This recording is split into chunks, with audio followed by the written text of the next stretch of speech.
রমজানে গীবত করলে কি রোজা নষ্ট হয়? হয়, নেকি হবে না। ও তো জাহান্নামে গেছে। কাজের চাপে সিয়াম না রাখলে কি গুনাহ হবে? হবে। হুজুর, বিবাহের জন্য মেয়ের কি কি দিক দেখতে হবে? পরহেজগার কিনা 5 জনকে জিজ্ঞাসা করো, খুব তাকওয়াশীল কিনা পাড়া প্রতিবেশীকে জিজ্ঞাসা করো, পরহেজগার কিনা এটা দেখবা। জাকাত কি রমজানে দিতে হবে? রমজানে দেওয়া ভালো, যে কোনো মাসে দিতে পারেন। কাজা রোজা কিভাবে আদায় করতে হবে? যেদিন পারবেন সেদিন করবেন।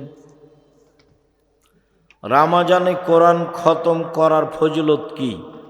ভিন্ন কোনো ফজিলত নেই, অতিরিক্ত নেকি হতে পারে। এই যা রাসূল রমজান মাসে বেশি বেশি কোরআন তেলাওয়াত করতেন। ইতিকাফ কি? ইতিকাফ কত প্রকার? ইতিকাফ শেষের দশক, বাড়িতে না গিয়ে, জানাজায় না গিয়ে, রোগ অসুস্থ ব্যক্তিকে দেখতে না গিয়ে একটানা মসজিদে থাকবে, ইবাদতে থাকবে, তার নাম ইতিকাফ। গ্রামের কাউকে না কাউকে ইতিকাফ করতেই হবে, এই কথা মিথ্যা। অন্য গ্রাম থেকে লোক ধার করে নিয়ে আসতে হবে, এটাও মিথ্যা। এক, শিরক করে যে। দুই, মানুষকে হত্যা করে যে। তিন, সুদ খায় যে। চার, এতিমের সম্পদ খায় যে। পাঁচ, বাপ মাকে মানে না যে। ছয়, মিথ্যা সাক্ষী দেয় যে। সাত, সন্তানকে হত্যা করে খাদ্যের ভয়ে যে। এরা সবাই জাহান্নামে যাবে। যাদের জাহান্নামের কথা আল্লাহ রাসূল হুবাহু সরাসরি উল্লেখ করেছেন।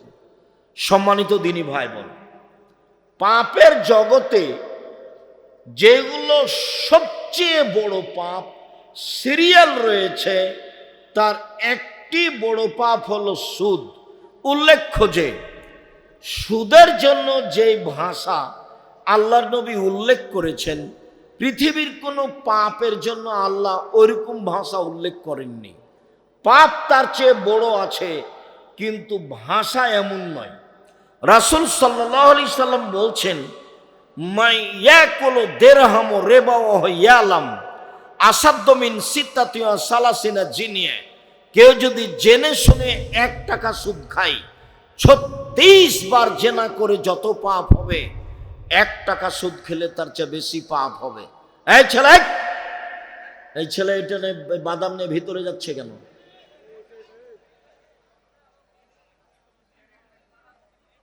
এই অভ্যাস তো খারাপ। কিছুক্ষণ অপেক্ষা করেন।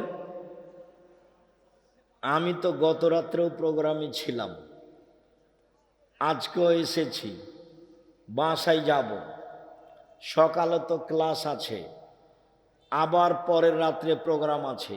আমি তো এখনো ক্লান্ত হইনি, আমি তো আছি। আপনি প্রয়োজন দেখাচ্ছেন কেন? অল্প কিছুক্ষণ থামেন, আমি আপনার কিছু না কিছু উপকার করবই ইনশাআল্লাহ। এই ছেলেরা, তোমরা একটু চতুর্দিকে থাকো, যারা দাঁড়িয়ে আছে তাদেরকে বসার জন্য অনুরোধ করো। যারা দোকানপাটে আছেন তাদের ভুল হয়েছে, আপনারা চলে আসেন, কিছুক্ষণ সামনে অপেক্ষা করুন। সম্মানিত দিনী ভাই বোন, কেউ যদি জেনে শুনে 1 টাকা সুদ খায়, তাহলে 36 বার জেনা করে যত পাপ হবে, 1 টাকা সুদ খেলে তার চেয়ে বেশি পাপ হবে। মনে রাখবেন, জেনা এমন একটা পাপ, রাসূল সাল্লাল্লাহু আলাইহি সাল্লাম বলেন, অবিবাহিত ছেলে মেয়ে যদি জেনা করে, তাহলে তাকে 100 লাঠি পিটিয়ে এলাকা থেকে 1 বছরের জন্য তাড়িয়ে দিতে হবে। তিনি বলেন, বিবাহিত পুরুষ নারী যদি জেনা করে, তাহলে তাকে ইট ঢেল পাথর দিয়ে মেরে ফেলতে হবে। জেনাই এমন একটা পাপ, বিবাহের পরে যদি এটা ঘটে, তাহলে তার বেঁচে থাকার পথ দুনিয়াতে নেই। 3 শ্রেণীর মানুষকে হত্যা করতে হয়, 2 শ্রেণীর মানুষের বাঁচার পথ আছে। 3 শ্রেণীর মানুষকে হত্যা করতে হয়, 2 শ্রেণীর মানুষের বাঁচার পথ আছে। 1 শ্রেণীর মানুষের বাঁচার পথ নেই। এক, কেউ যদি বলে আমি কোরআন মানি না, তাহলে তাকে সরকারিভাবে হত্যা করতে হবে। তাকে ফাঁসির মঞ্চে নিয়ে যাওয়া হয়েছে, গলায় ফাঁস দেওয়া হয়েছে, তখনও বলছে আমার ভুল হয়েছে, কোরআন মাজিদ আল্লাহর বিধান, আমি আমার কথা ফিরিয়ে নিলাম, তাহলে তার ফাঁসি হবে না। দুই, আপনি আমাকে হত্যা করেছেন, আমার বাপ মা আপনাকে হত্যা করে নিবে, তার নাম কেসাস, আপনাকে হত্যা করবেই। তবে আপনার বাঁচার পথ আছে।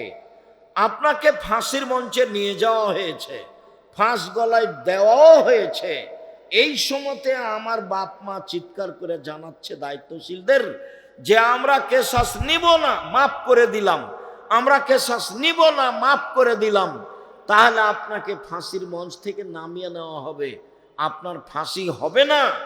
তৃতীয় হলো, কেউ যদি বিবাহ করার পরে জেনা করে, তাহলে পৃথিবীতে তার বেঁচে থাকার কোনো পথ নেই, কোনো পথই নেই। খুব ভালোভাবে জানা আছে, কোনো একদিন এই মঞ্চে আমরা বলছিলাম, জনক একজন মহিলা রাসূলের দরবারে এসে বলল, আল্লাহর নবী আপনি আমাকে পবিত্র করুন।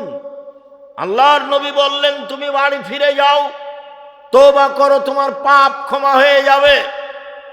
মহিলাটি বলল, আতুরাদ্দাদুনি কামা রাদাদ্দা মাইজ ইবনে মালিক, আপনি যেভাবে মাইজ ইবনে মালিকের বিচার না করে ফিরিয়ে দিয়েছিলেন, সেইভাবে কি আমাকে ফিরিয়ে দিতে চাচ্ছেন?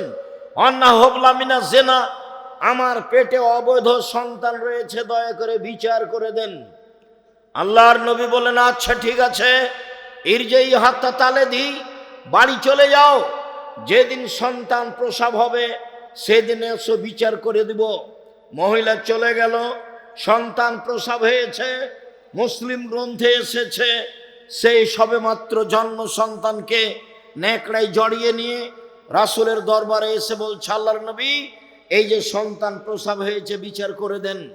আল্লাহর নবী দৃশ্য দেখে অবাক হয়ে বললেন, ইরজাই, বাড়ি ফিরে যাও, ফারদেই হে, বাচ্চাকে দুধ খাওয়াও, হাত্তা তাফতে মিহে, যেদিন বাচ্চা দুধ ছেড়ে দিবে সেদিন আসছে, বিচার করে দিব।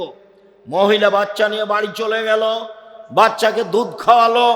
2 বছর পরে বাচ্চা নিয়ে বিচারালয়ে উপস্থিত, তখন বাচ্চার হাতে এক টুকরা রুটি রয়েছে, এই রুটি প্রমাণ করে বাচ্চা খাদ্য খেতে পারে।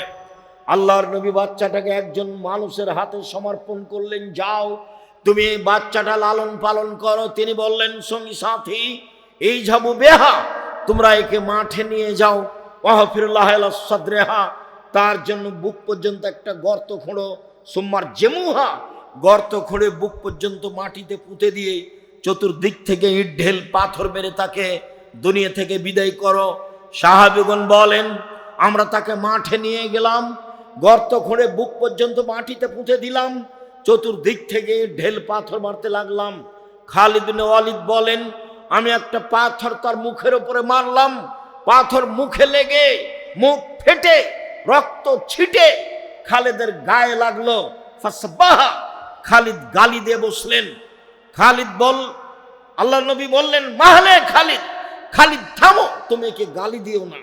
এ মহিলা আল্লাহর দরবারে এত তওবা করেছে, এই অপরাধের জন্য আল্লাহর কাছে এত ক্ষমা ভিক্ষা চেয়েছে। বড় থেকে বড় পাপী যদি এরকম ক্ষমা চাই, তাহলে তার পাপ ক্ষমা হয়ে যাবে। খালিদ শোনো, মদিনার যত মানুষ রয়েছে সবাকেই যদি এই মহিলার তওবা ভাগ করে দেওয়া হয়, সবার পাপ ক্ষমা হয়ে যাবে। এই মহিলা আল্লাহর দরবারে এরকম তওবা করেছে, ওকে গালি দিও না খালিদ। ইট ঢেল পাথর দিয়ে তাকে হত্যা করা হলো। আল্লাহর নবী তার জানাজা করলেন, কাফন দাফন করলেন। তিনি ঘোষণা দিলেন তার তওবা কবুল হয়েছে, তার পাপ ক্ষমা হয়ে গেছে। তিনি জানাজা করলেন মানে তার পাপ ক্ষমা হয়ে গেছে। তিনি কাফন দাফন করলেন মানে তার পাপ ক্ষমা হয়ে গেছে। পৃথিবীর সবচেয়ে বড় মানুষ এই কথাটা বলতে পারলেন না, ঠিক আছে যাও, তোমার পাপ ক্ষমা হয়ে গেছে, তোমার বিচার হবে না, এই কথা তিনি বলতে পারলেন না।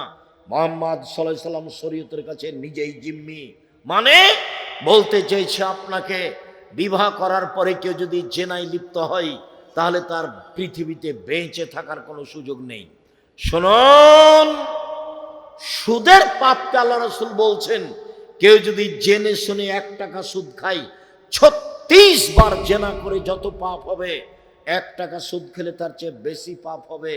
এবার আপনি বুঝেন সুদের পাপ কি জিনিস। পৃথিবীতে পাপ আছে শিরক করা, ভাষা এরকম নয়। পৃথিবীতে পাপ আছে মহাপাপ, বাপ মায়ের অবাধ্য চলা, ভাষা এমন নয়। পৃথিবীতে মহাপাপ রয়েছে মিথ্যা সাক্ষী দেওয়া। বগুড়া জেলে বহু মানুষ আছে 20 বছর থেকে 30 বছর থেকেও নিজেই জানে না আমি কেন জেলে। জজ জানে না ঘটনা কি, উকিল জানে না ঘটনা কি, সাক্ষী জানে না ঘটনা কি। যে টাকা দিয়ে সাক্ষী তৈরি করেছে শুধুমাত্র সেই জানে। সাক্ষী জজের সামনে বলছে আমি তাকে 2 চোখে মারতে দেখেছি, যার কথা বলছে সেই সেদিন বগুড়াতেই ছিল না। 20-30 বছর থেকে জেলে আছো, নিজেই জানে না কেন জেলে। শুনুন, মিথ্যা সাক্ষী মহাপাপ। এরপরেও ভাষা এমন নয়। সম্মানিত দিনী ভাই বোন, মানুষকে হত্যা করা মহাপাপ, এরপরে ভাষা এমন নয়। সুদ খাওয়া এক অবাক পাপ যে তার ভাষা হলো কেউ যদি 1 টাকা সুদ খায় 36 বার জেনা করে যত পাপ হবে 1 টাকা সুদ খেলে তার চেয়ে বেশি পাপ হবে। কি দিয়ে বুঝায় আপনাকে আমি সুদ কি জিনিস? আবু হুরায়রা রাদিয়াল্লাহু তাআলা আনহু বলেন রাসূল সাল্লাল্লাহু আলাইহি ওয়াসাল্লাম বলেছেন, আল্লাহর নবী বলেন আর রিবা সাবুনা জুজান, সুদের পাপের 70টি ভাগ রয়েছে। ছোট থেকে বড়, বড় থেকে ছোট, সুদের পাপের 70টি ভাগ রয়েছে। ছোট থেকে বড়, বড় থেকে ছোট। এর সবচেয়ে ছোট ভাগ হলো মার সাথে জেনা করলে যেমন পাপ হয়। নেন, এবার আপনার স্ত্রী তো কিস্তিতে টাকা তুলেছে, ভিক্ষা করে খাবেন। এখানে এসেছেন কেন? আমি ভিক্ষা করে খেতে বলিনি, এটা হলো নিন্দে। যাদের বাড়ি বগুড়া, রংপুর, লালমনিরহাট, টেনফামারী, কুড়িগ্রাম, পঞ্চগড়, ঠাকুরগাঁ, গাইবান্ধা, জয়পুরহাট, এইসব লোককে আমি মাঝে মধ্যে এই জন্য বলি যে এইসব জেলায় যদি মেয়েরা, বোনেরা ভাইয়ের কাছে জমি চায় তাহলে মাথা খারাপ হয়ে যায়, ওটা অপরাধ। তখনই আমি বলেছি ভিক্ষা করে খাবেন, বোনকে জমি দিবেন না। মানে কেন দিবেন না? আপনি জমি পাবেন সকালে আর বনে জমিন পাবে বিকালে, হিসাবে এরকম না একসাথে। এখনো দেননি কেন? দিতে দেরি করেছেন কেন? আবার এইসব ডিস্ট্রিক্টের লোকেরা বেশিরভাগ যৌতুক নেই। ভিক্ষা করে খাবেন, যৌতুক নেবেন কেন? ভিক্ষা করে খাবেন কেন? মানুষের বাড়িতে কাজ করে খাবেন। মানুষের বাড়িতে কাজ করে খাবেন কেন? চকলেটের ব্যবসা করে খাবেন। ব্যবসার পথ তো খোলা আছে, সারা পৃথিবীর মানুষ যেখানে সেখানে ব্যবসা করতে পারে। কলার করবে, চকলেটের করবে, কম থেকে কম পয়সার ব্যবসা করবে, রাস্তাঘাটে জুতা স্যান্ডেল বিক্রি করবে। সে ভিক্ষা করবে কেন? আমি ভিক্ষা করে খেতে বলিনি। আমি আপনাকে দুর্বল ভেবেছি ভিক্ষা করার কথা বলে। আপনি শ্বশুরের কাছে যৌতুক নিলেন কেন? নিবেন কেন? নিবেন কেন? এই ছেলে দেখো, তোমার বাপকে আল্লাহ বলছেন কুকুর শ্রীগাল চেয়ে খারাপ। বুঝেও বুঝে না ওরা, অন্তর আছে বুঝে না, দেখেও দেখে না ওরা, চক্ষু আছে দেখে না, শোনেও শোনে না ওরা, কান আছে শোনে না। উলাইকা কালানাম, তারা পশু প্রাণীর মতো, তারা গরু ছাগলের মতো, তারা কুকুর শ্রীগালের মতো। ভালো মাজাল বরং তার চেয়ে খারাপ, কুকুর শ্রীগালের চেয়ে খারাপ। এ কথা আল্লাহ বলছে। কে? এইসব মানুষ যারা বোনকে জমি দেয় না, যারা যৌতুক নেয়, যারা জুলুমবাজ, যারা দলীয় দাপটে মানুষকে মারে, যারা মানুষকে জেল হাজতে দেয়, যারা মানুষকে অপমান করে, যারা ক্ষমতা দেখায়, সমাজে যারা দাপট দেখায়, এরা হচ্ছে এই কুকুর শ্রীগালের চেয়ে খারাপ, এই পশু প্রাণীর চেয়ে খারাপ।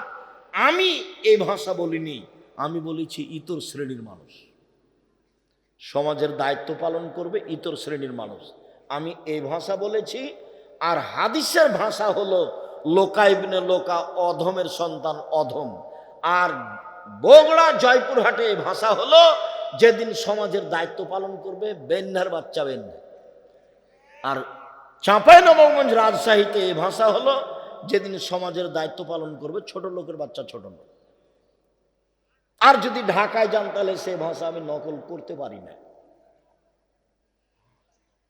সারা দেশের যেই পল্লী অঞ্চলে গিয়ে সবচেয়ে নিম্ন ভাষা যেটা ব্যবহার করে সেই ভাষা আল্লাহ রসুল ব্যবহার করেছেন, সেটা হলো লোকা ইবনে লোকা, যার বাংলা হচ্ছে অধমের সন্তান অধম, ইতর শ্রেণীর মানুষ, ইতরের সন্তান ইতর।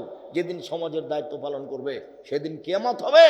সেদিন মানুষ মানুষের প্রতি জুলুম করবে, অত্যাচার করবে, রাহাজানি করবে, অন্যায় করবে, অবিচার করবে, সমাজকে কলুষিত করবে। সম্মানিত দিনী ভাই বোন, বলছিলাম চলেন এবার মূল কথাই ফিরে যায়। মহান আল্লাহ বলেন, পৃথিবীর মানুষ শুনে রেখো, ইয়ামহাকাল্লাহুর রিবা ইউরবিস সাদাকাত, সুদ মানুষের টাকাকে কমিয়ে দেয়, দান মানুষের টাকাকে বেশি করে দেয়। সুদ মানুষের টাকাকে কমিয়ে দেয় এভাবে আল্লাহ বলেন। আর আল্লাহর নবী বলেন, ইন্নার রিবা ওয়াইন কাসরা ফাইন্না আকিবাতুহু তাসিরু ইলা কাল্লিন, যদিও সুদ বাহ্যিকভাবে টাকা বেশি মনে হচ্ছে, এর পরিণতি হলো নিঃস্ব।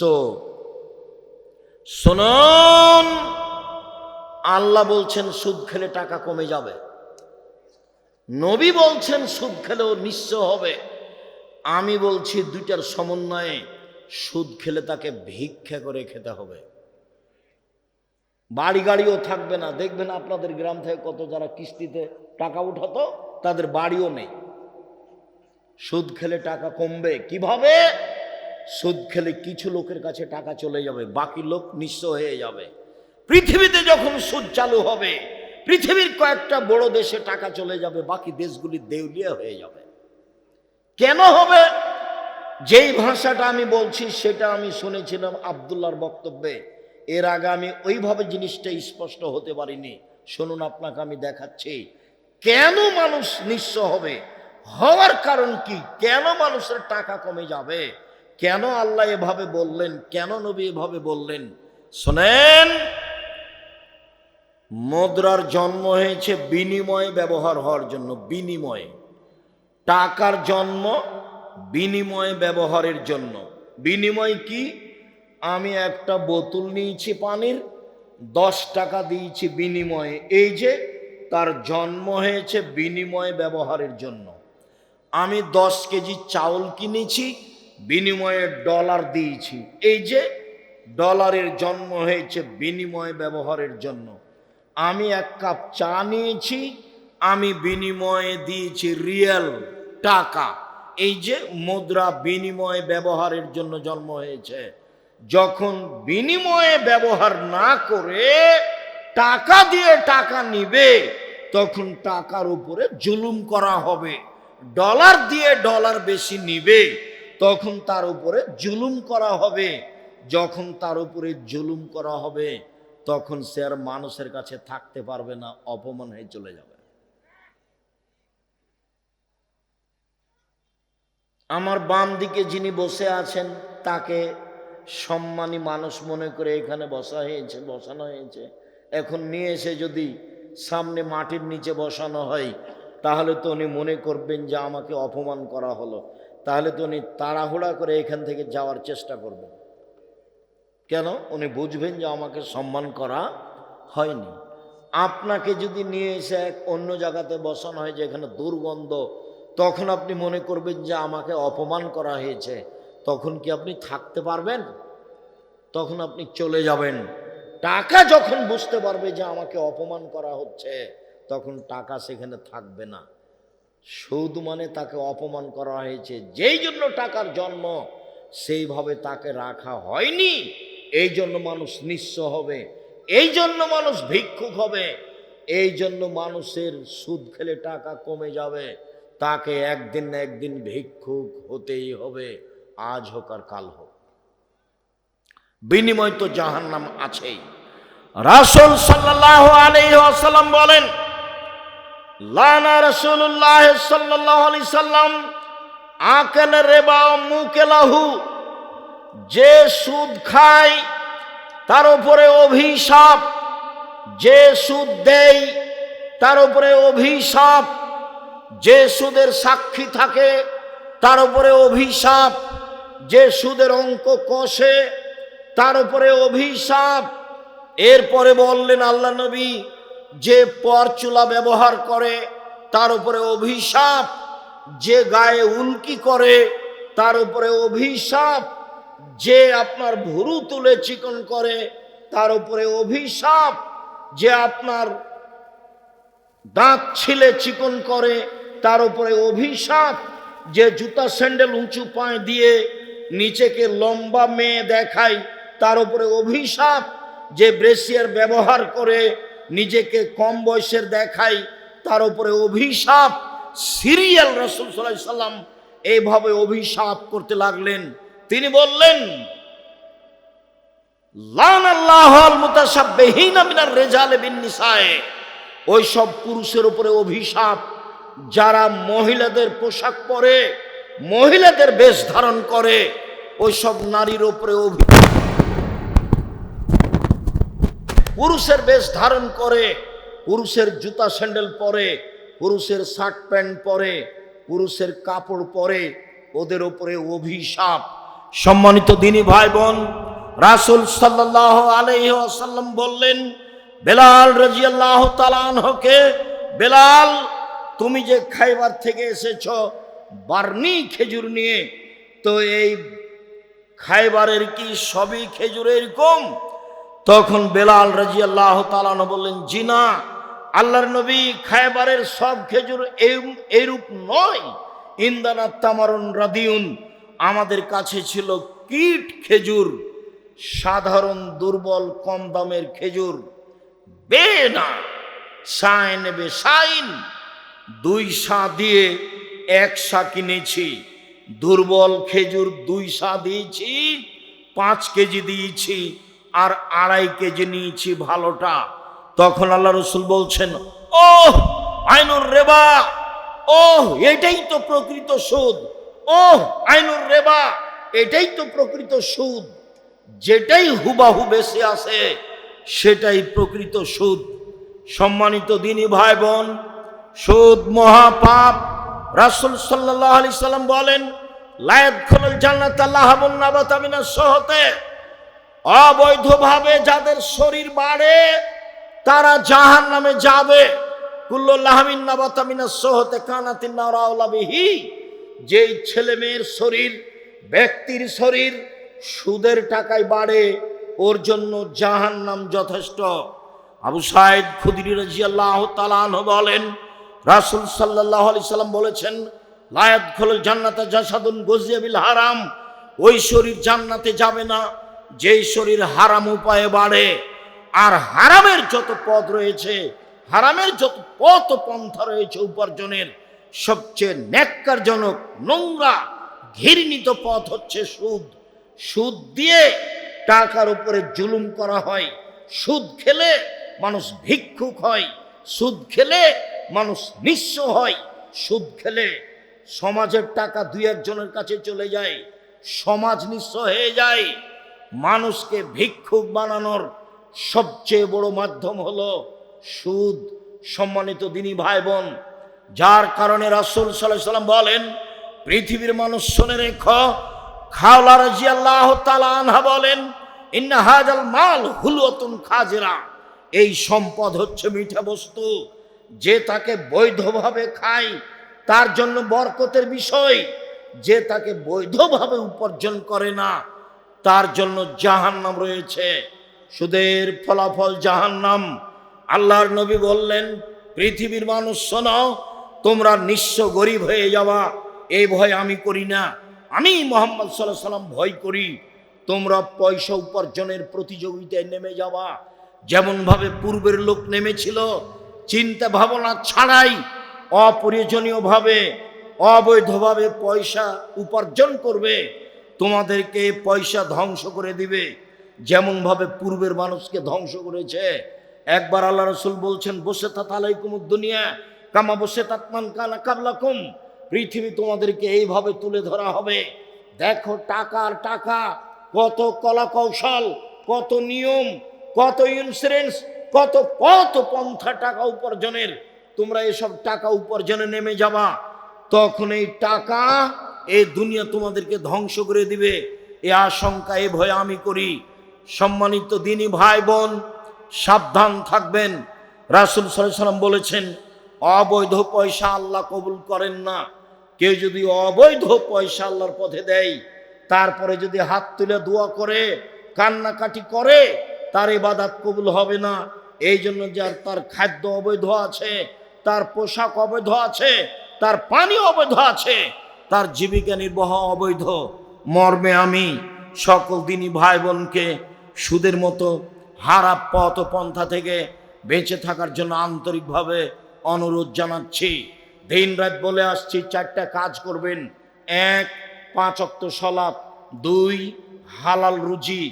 3, কোরআন তেলাওয়াত। 4, আড্ডা পিটা চিরদিনের জন্য হারাম। দোকানে বসে আড্ডা পিটবেন না, মোবাইল নিয়ে আড্ডা পিটবেন না। সকল দিনী ভাই বোনকে আমরা সন্ধ্যা থেকে এখন পর্যন্ত যেসব আলোচনা করে আসলাম, সেগুলি অনুযায়ী চলার জন্য আন্তরিকভাবে অনুরোধ জানিয়ে আজকের যে আলোচনা সেটা আপনি পাবেন উপদেশ বইয়ে আছে। আর আমি হাতে কলমে শিখিয়ে দেওয়ার জন্য নামাজ শিক্ষা বইটা লিখেছি। আর আল ইতিসাম পত্রিকা একটা ফ্রি পাওয়া যাবে, একটা কিনলে আমি নিজে কিনেছি ফ্রি দেওয়ার জন্য। আর এই ফতোয়া সিরিজ বইয়ে 1000 ফতোয়া আছে, যেটা মুফতিদের মাধ্যমে আমি নিজে বৈঠক থেকে সংশোধন করে এই বই বের করা হয়েছে। ফতোয়া সিরিজ, ফিকুল হাদিস ফতোয়া সিরিজ, 1000 প্রশ্নের উত্তর আছে। অতীব গুরুত্বপূর্ণ বই। সকল দিনী ভাই বোনকে আমরা অনুরোধ জানাচ্ছি, অবশ্যই কথা মেনে চলার চেষ্টা করবেন এবং বইগুলি সংগ্রহ করবেন। কয়েকটি জিজ্ঞাসা। আমার এক বোন 3000 টাকা দিয়েছেন, আল্লাহুম্মা সাল্লি আলাইহি, আল্লাহুম্মা বারিক আলাইহি। আমার দিনী বোন ভাইয়েরা যারা আছেন, অবশ্যই আপনার এই আটমল সালেফে মাদ্রাসায় নিজের প্রতিষ্ঠান মনে করে দানের হাত প্রশস্ত রাখবেন। সকল দিনী ভাই বোনকে আমি সম্ভবপর দান করার অনুরোধ জানিয়ে কয়েকটা জিজ্ঞাসার উত্তরে চলে গেলাম। বই হয়তো বা আমার হাতের ডান দিকে আছে বা কোথায় আছে দেখেন।